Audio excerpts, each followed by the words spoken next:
Good morning, good afternoon, and good evening, and welcome to Monday Night America here on the NDB Media Network. I am Roger Noriega, and thank you for joining me. I have been out and about for a little bit. I needed to take some time for myself to decompress and do stuff like that, and I went ahead and I was able to get away for a bit. I did quite a bit of walking. My heel held up surprisingly. And on one day, I even did 15,000 steps. I was shocked. Couldn't walk the next day, but I did. I even told my doctor that on Monday. I said, "Wow," I said, "I've done very well. I'm improving on some things. Yeah, I'm able to walk. Still can't do paragliding. Can't even do the hang gliding. I'm afraid of heights anyway. Can't do any of that stuff because I just can't. But I was able to walk, and walk I did. And I was able to go check out some things over, far away from me. And I, we all have a bucket list. And I have significant items on the bucket list. I haven't added to it in a while. I know what I want to do. And there are some items that I have come to the realization that I know I will not get there. But I'm still going to make it to all the others. And I just realize as there are fewer days ahead than there are behind, it is what it is. But I'm looking to do it. I have a goal of 1,000,000 miles with Alaska Airlines. I am well on my way, but I have a long way to go. So I'm really happy about that. I want to give a shout out to Aisha. I hope you're doing well. I believe it's already Tuesday where you are. So thanks for stopping in real quick and saying hi. I appreciate it. And it's going to be an abbreviated program of Monday Night in America. But I do want to talk about actually a few things. And it has to do with the national parks. As I've had the privilege of visiting some national parks, I'm going to be talking about those. And there's a hole in my bucket. There is a sieve in mine as well. So I get you. I hear you. And I want to talk about the American park systems. It is incredible. Oh, I wish I would have had my passport. I have my real passport and my passport card. But what I mean is I have my passport for the national park system, which is absolutely awesome. When you show up, you're able to get stamped on that day, and it's kind of neat. It's like having a passport. And I was able to get to 3 national parks, and I didn't realize I actually hit like 5 of them without even knowing, because Washington, D.C. has a Washington Monument as a national park. So I've actually been there twice, but I didn't get stamped. Go figure. I didn't realize that. The White House is a national park as well. I had no idea. And maybe I did because of the National Park Service. The White House has 3 rings of security: the Secret Service, the National Park Service, and the U.S. Marines. Moscow? The gilded towers of the former Soviet Union also had 3 rings of security as well. Anyway, I just remember that from history. It doesn't mean anything other than I just remember it. And I'm a know-it-all. But I think I'm a good know-it-all, though. I acknowledge that I'm a know-it-all. Anyway, I do want to talk about the national parks and 12 amazing facts of the national parks. So I'm asking you to bear with me. I'm going to see if I can get this going. And okay, there it is. Check out ndbmedia.net. A lot of stuff happening in the universe there.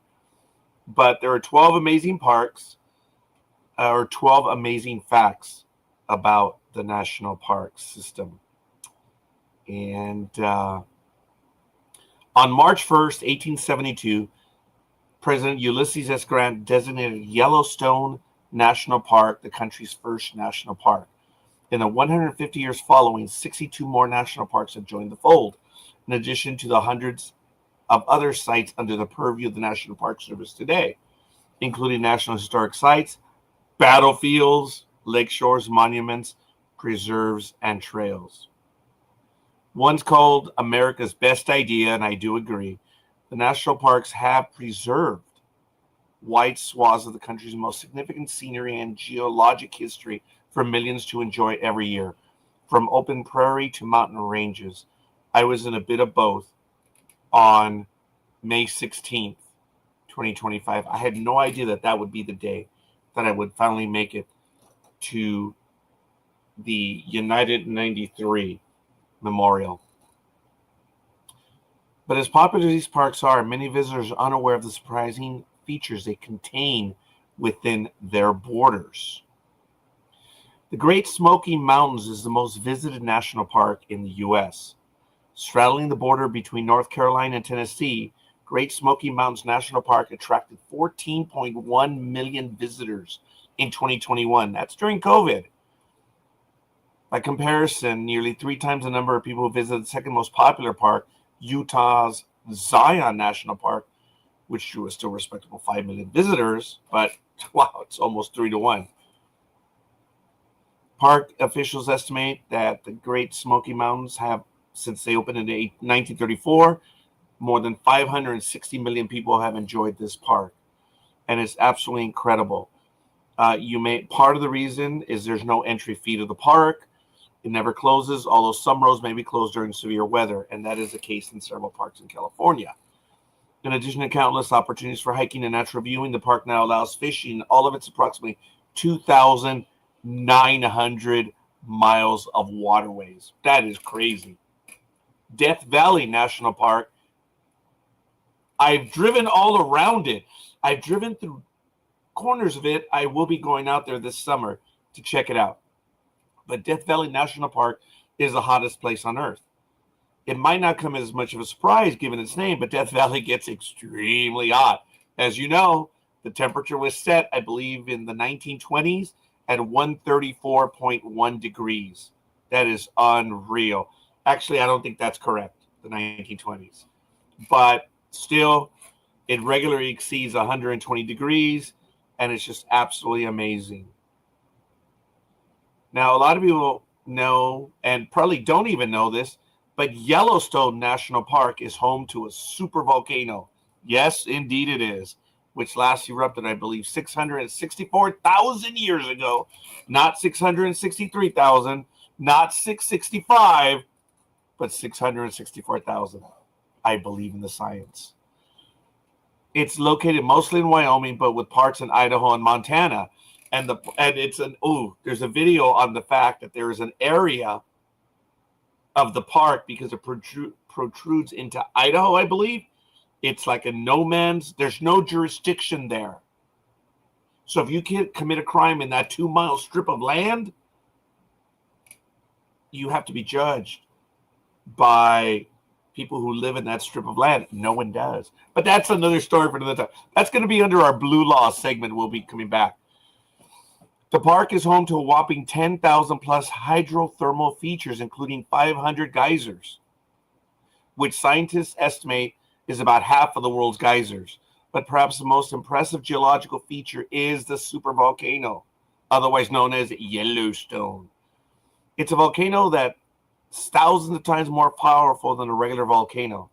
Approximately 2 million years ago, a massive volcanic eruption triggered a push of magma to Earth's surface through a thin spot in the crust at the present-day location of Yellowstone. Much of the continent was left covered in ash. Hot lava still ripples below the ground through the park today. Its heat causing the constant bubbling of springs and mud. But come on, no need to worry. The last time the supervolcano erupted was, as I said a few moments ago, 664,000 years ago. Some scientists think it may never happen again. Yeah, every 600,000 years or so, Yellowstone blows its top. The world's longest known cave system is the Mammoth Cave National Park. It's underneath Kentucky, and a portion of it is open to visitors. To date, more than 412 miles of the Mammoth Cave have been mapped, but experts believe it can go on to even 1,000. Several new miles of the caves are discovered each year, and the cave structure is particularly stable thanks to a layer of sandstone that caps the limestone beneath. There are numerous impressive cave structures on display, including stalactites, stalagmites, and which one's which?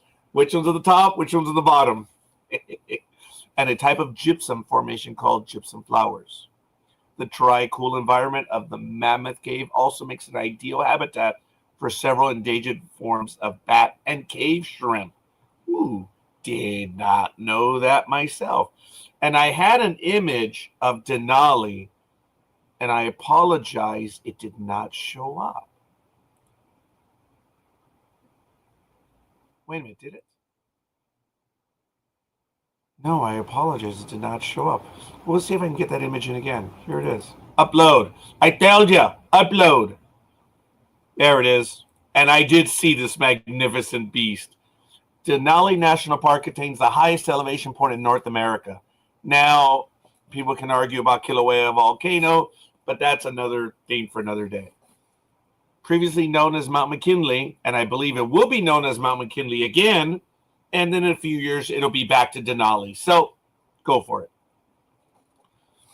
It is the namesake of Alaska's Denali National Park, which soars 20,320 feet above sea level, making it the highest point in North America. Upwards of 600,000 people visit Denali annually to see the majestic mountain views. In fact, the three highest points in the national parks are all located in Alaska.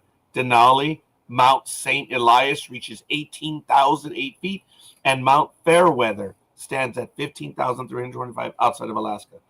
The highest point in the national park is California's Mount Whitney, otherwise known as Whitney, which is 14,490 feet above sea level in Sequoia National Park. Now, speaking of the volcano I mentioned, the Hawaii Volcanoes National Park is home to the world's most active volcano, which I believe has been erupting continuously since 1983, one of them.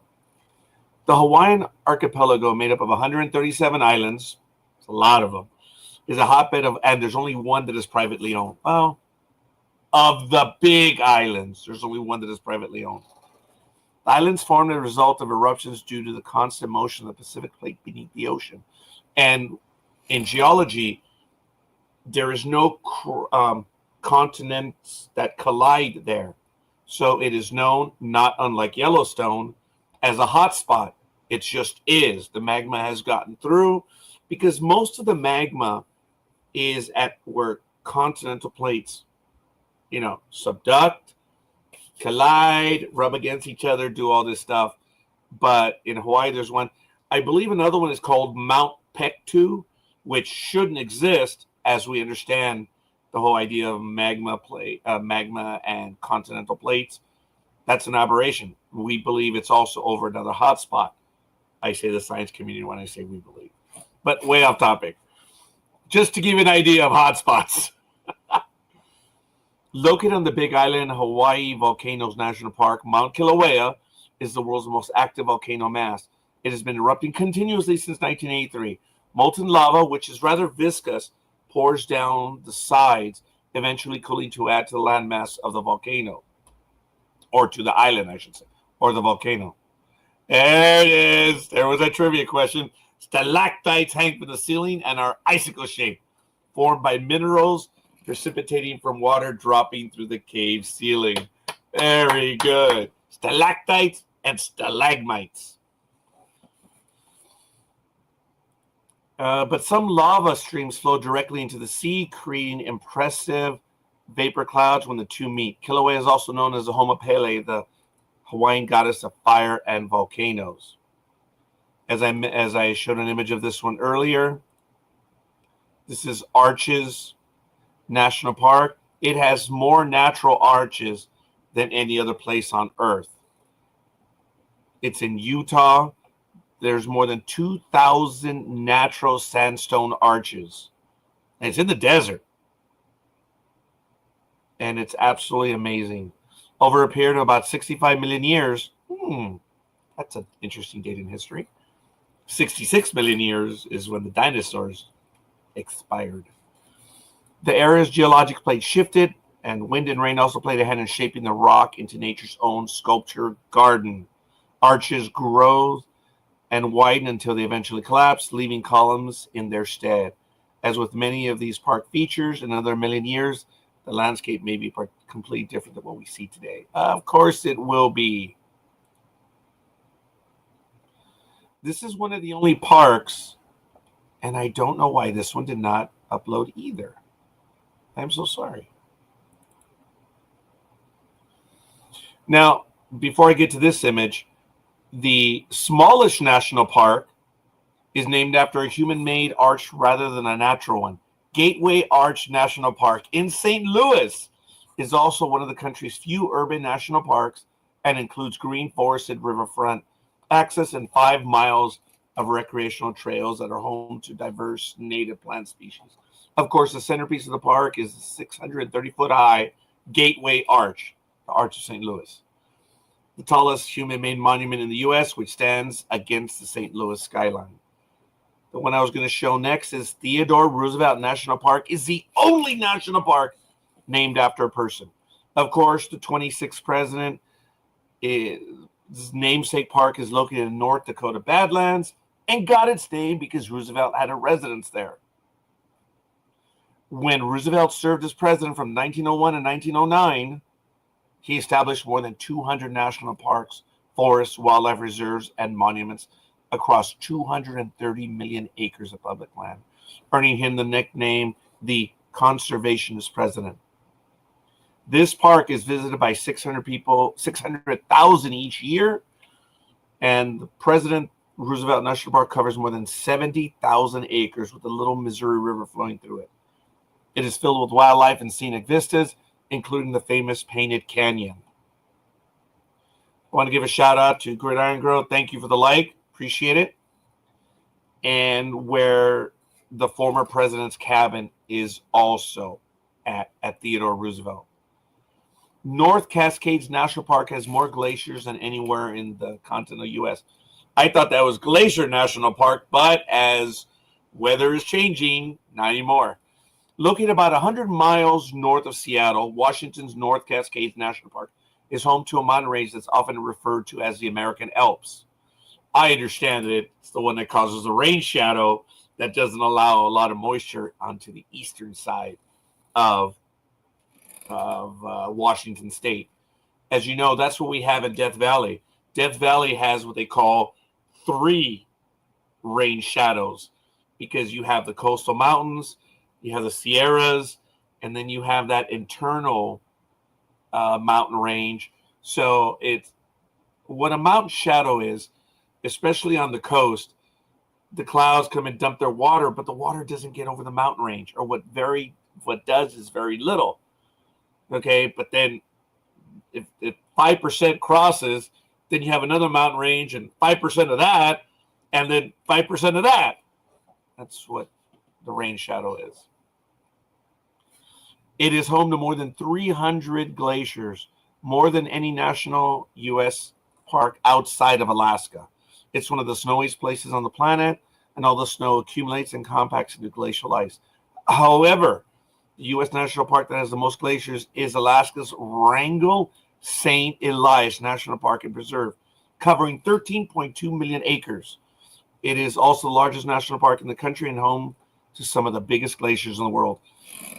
The glaciers that I saw leaving Anchorage, moving through Wasilla, and then not Parker, it starts with a P. I forget the name of the city.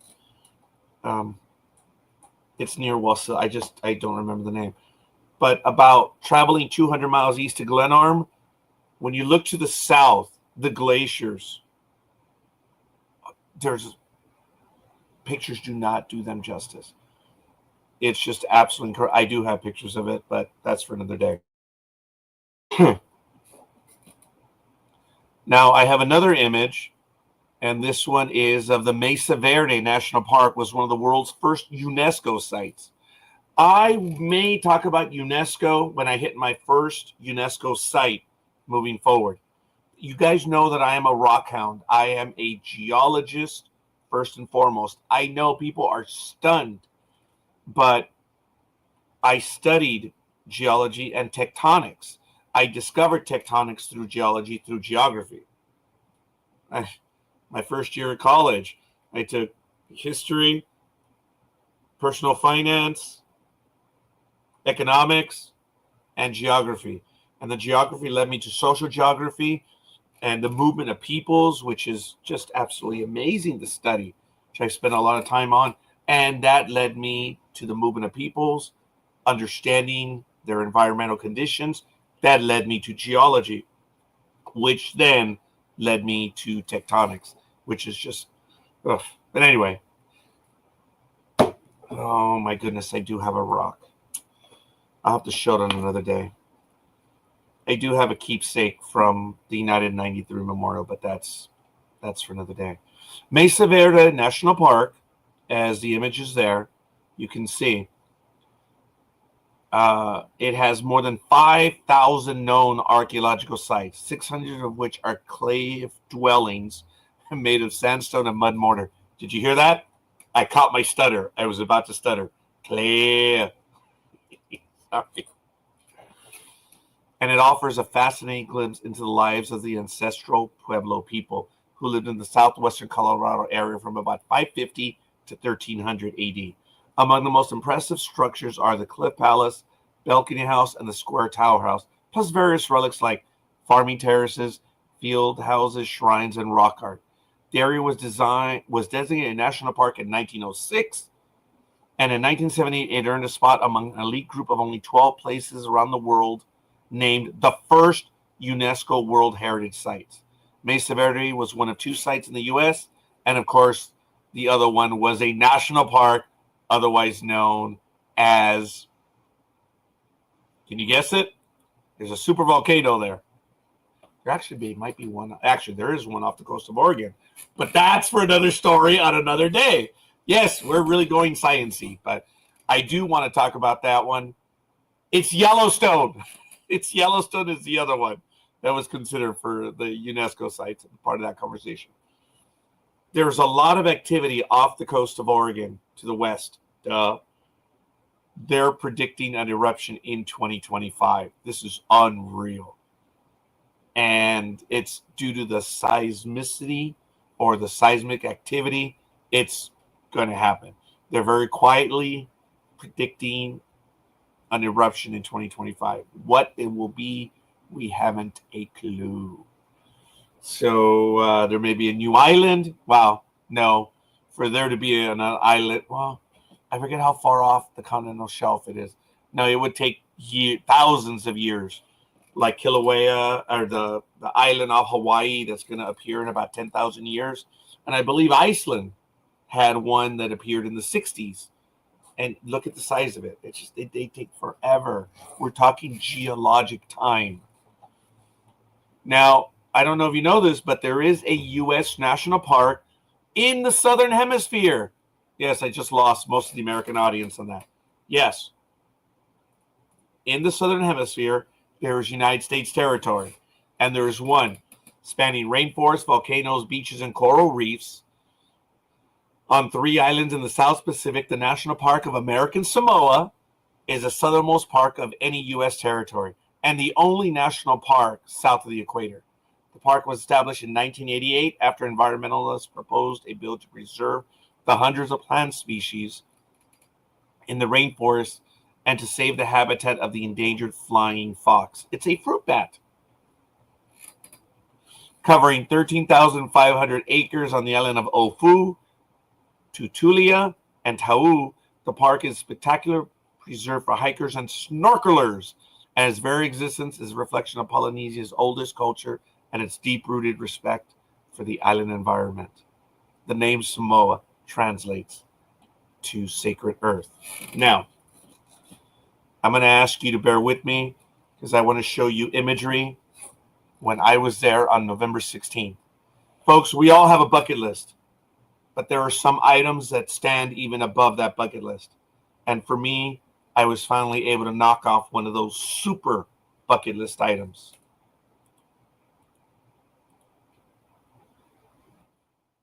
I was there at the National Park Service, U.S. Department of the Interior, the Flight 93 Memorial.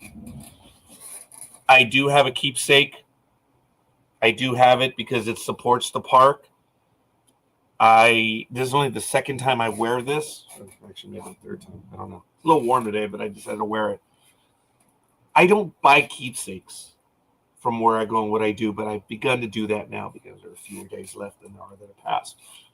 But it is what it is. I want to go ahead and show you some of the pictures of my trip to the United 93 Memorial. So I ask you to bear with me a little bit. You have to go. You really have to go.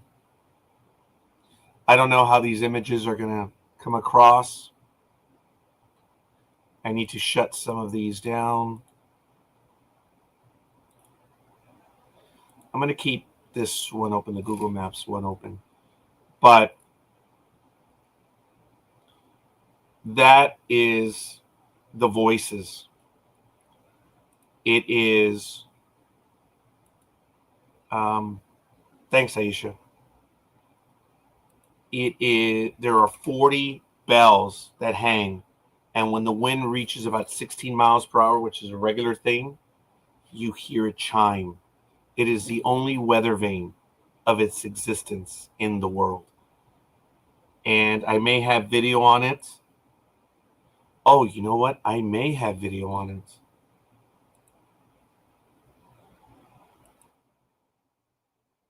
I do. Oh my goodness. So you know what, folks? I ask you to bear with me. I have to set this up again. Let me close that one, start her up, and make sure I get sound in there. It is absolutely phenomenal being there. It is quiet. This is part of the road to walk. It's a walking path to get to the weather vane. And there was a bird that greeted me there. I will not forget that. But here it is.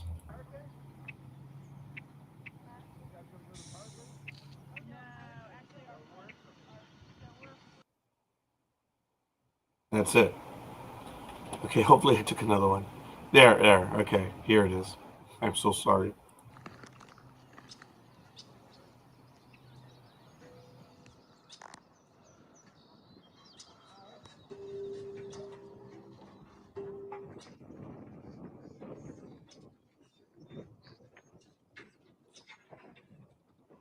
You can see how they move.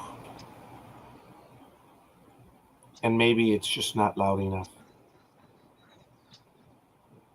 But there is one dedicated to every crew and passenger.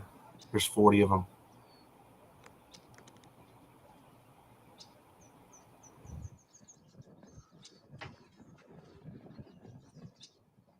Oh my goodness, this is probably not coming over very well.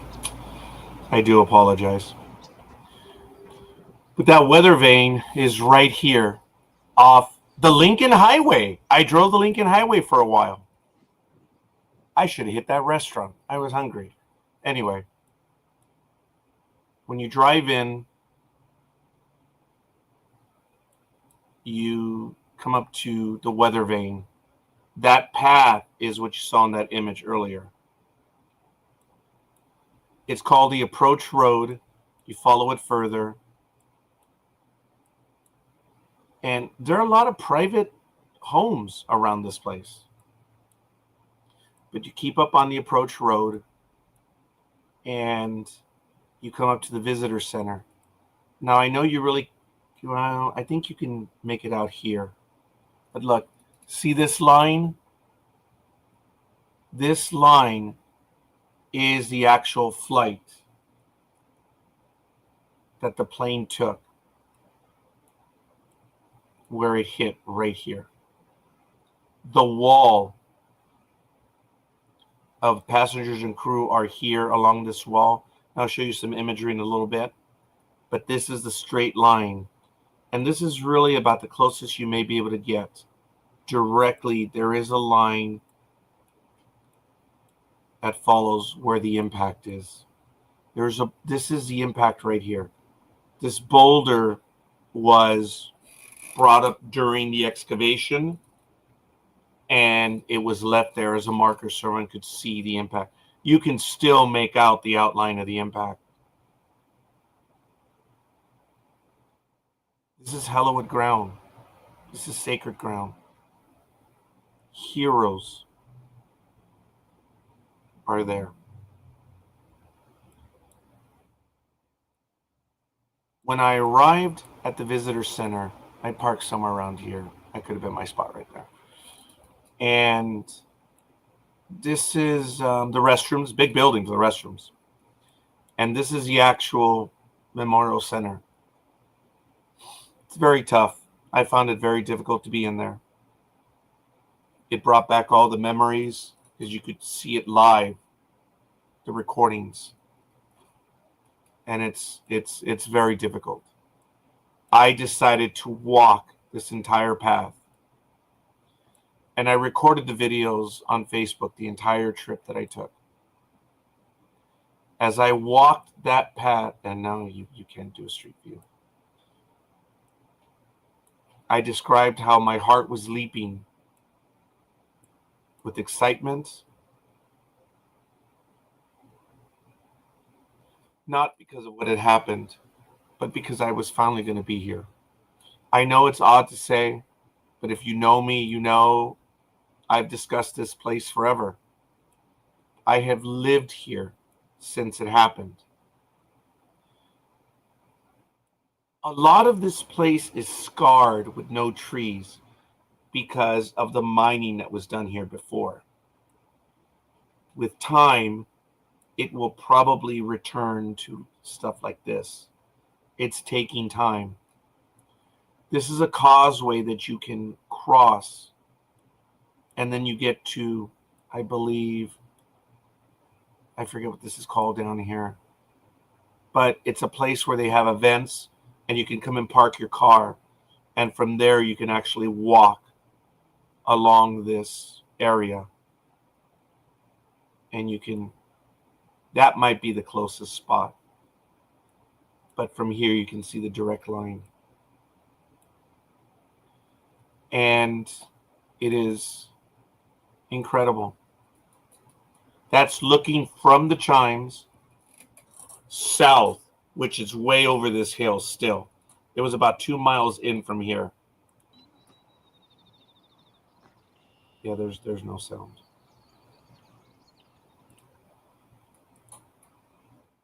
The Tower of Voices. It's a 93-foot tall musical instrument. The Tower of Voices makes or marks the gateway to and from this expansive living memorial landscape. 40 chimes represent the voices of the 40 courageous passengers and crew members who took a vote to come together and fight terrorism on the morning of September 11, 2001. The music of the chimes is a living tribute to those 40 men and women, many whose last messages to loved ones were through telephone calls and recorded voicemail messages. Why is it unique? There are no other wind chime towers in the world like the Tower of Voices. The Tower of Voices contains aluminum tubular chimes, which create music when the wind blows through the concrete tower, which is 93 feet tall and 15 feet in diameter. The Tower of Voices chimes are activated solely by the wind. Conifer and deciduous plantings are arranged in concentric rings, representing the sound waves emanating from the tower. It is phenomenal being there. This is the visitor center. This is where the restrooms are. Here is where I am. There is I don't know, a bronze plate. I don't know what this is. I should know this, the geologist in me. I took the walkway through the memorial groves all the way around. It was tough walking back up. It was rough. See, the crash site is marked here on, I believe it's bronze. Well, might not be bronze. Yeah, I should have asked. There is the wall of the memorial, the visitor center. And this, I did not know, was the flight path. As I mentioned, I did the overhead view. This image right here is right here, right in this area. Now, I know you can't really see it, but right here, there's a certain little marker as you move on. And the first marker, and I apologize, it's on its right. At 8:46 a.m., Flight 11 hit the World Trade Center. At 9:03 a.m., Flight 175, known as the flight that the world watched, United Airlines, hit at 9:03 a.m. You can't see the time, but it is at 9:37 a.m. The Pentagon, American Airlines Flight 77.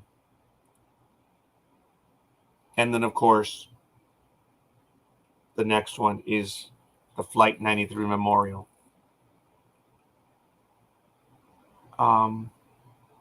I took images. It was a beautiful September morning with the blue sky. Just a normal day. Again, I apologize. You can find this on Google to see the exact image, but in a way that you can see everyone. All heroes.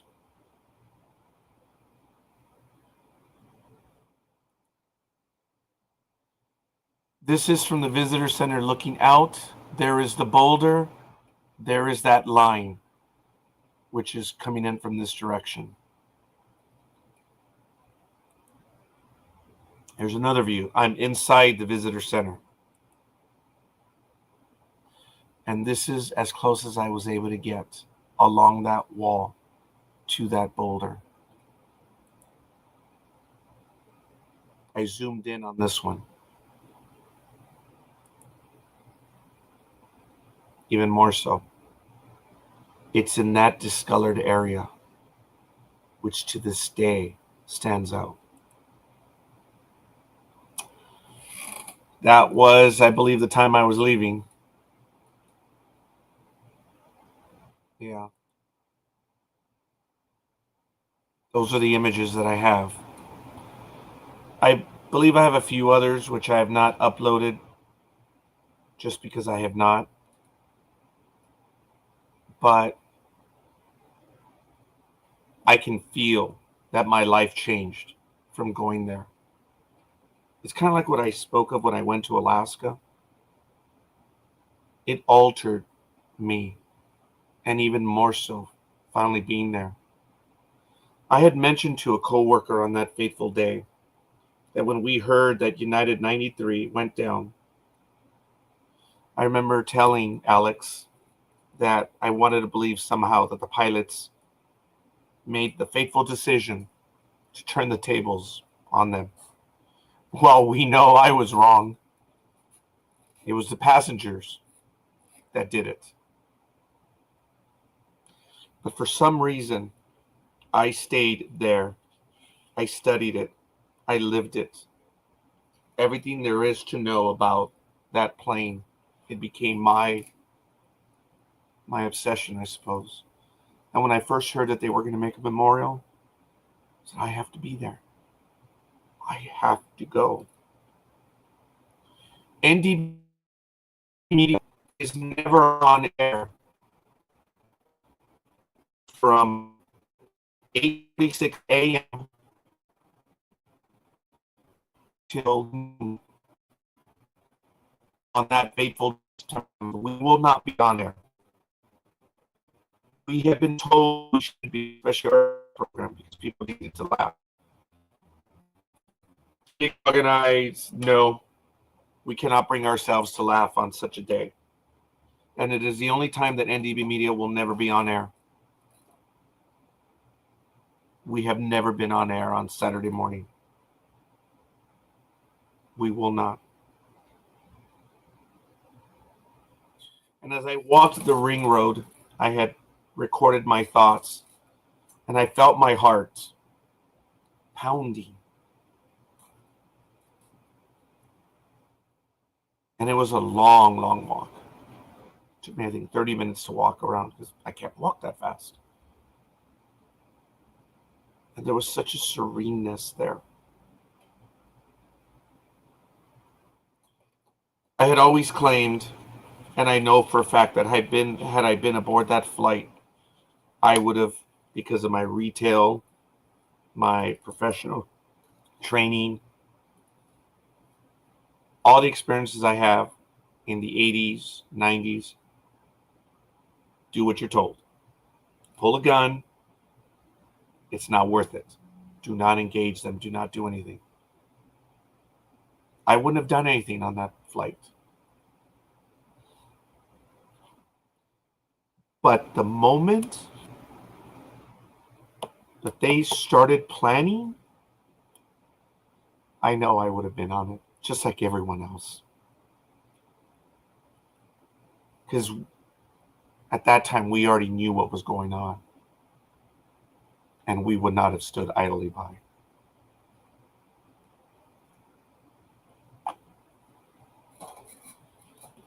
I had to go there because it is one of the few places in the world where you find people that gave of themselves for everyone else. You tell me. You tell me where you can find that. I'm sure there are. There aren't many. Our nation will eternally honor the heroes of Flight 93. I had to honor them by going, and I did.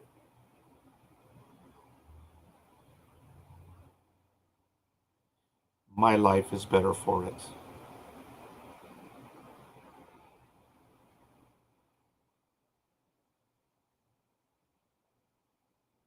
You need to go as well. You need to go. If you want to know what it is to be an American,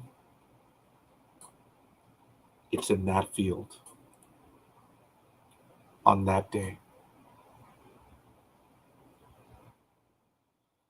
I was privileged for a few short hours to be able to stand there.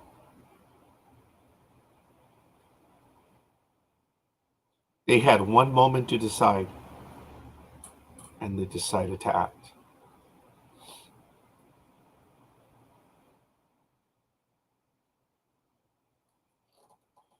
Over the next few weeks, I'm going to go ahead and discuss my trip to Antietam, Gettysburg.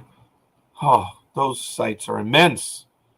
Gettysburg is within the city, well, as is Antietam, but Antietam is almost a pueblo. Gettysburg has a town in the middle of the national park. I will be showing those over the next few weeks. But for now, I want to thank you. This was just, I got away for a little bit. And I wanted to share with you how much it affected me. It does to this day. I consider myself fortunate to have been able to visit there. It took me 3 hours to drive to get there. I would do it again. But for now, ladies and gentlemen, I thank you for spending Monday night with us. We will be on again next week. Today is Memorial Day. I suppose that's why I chose this day. I wanted to talk about what Memorial Day was, but as usual, I got caught in a tangent. Memorial Day is a day that we remember that everyone who gave their lives for the United States. Veterans Day is for the veterans. 1866 was the official, as per President Ford saying the first official event was done in New York in 1866, but they believe it was done as early as 1865 by the Confederate women of the South. Decoration Day, Memorial Day. That's a very brief description of what it is. It is to remember all those that came before us. Memorial Day. I don't know if I would want it switched from the Monday the last Monday in May to actually May 30th the way it was. It was on May 30th for the longest time. I forget when they changed it. It's before my time, I believe, to make it a 3-day holiday, 3-day weekend. It may have lost its meaning. I know, but by changing a date, this is what some people call social engineering. Like when you legislate people having to wear seatbelts, people call that, social engineering. You would think that they would need to be smart enough to put seatbelts on, but they're not. So you socially engineer. That's just but one example. And I might discuss social engineering on another day in the future. But that'll be under the Blue Law segments that we do. And that'll be another thing for another day. But again, thank you. I'm Roger Noriega. This is Monday Night America. Thank you for spending time with me. I needed to get away. And I did. It was hard. I did walk a great deal. It hurt, man. But I had to do it. I consider myself fortunate and privileged that I did. For now, this is Monday Night America. We'll just have to see you guys on the other side. And if you do go, share the images on Facebook. Even if you do it on Google Maps. All right, guys, we'll see you. Next week, Monday Night America and Sports Talk with the Guys should be on this Saturday. We'll see you guys on the other side. Peace!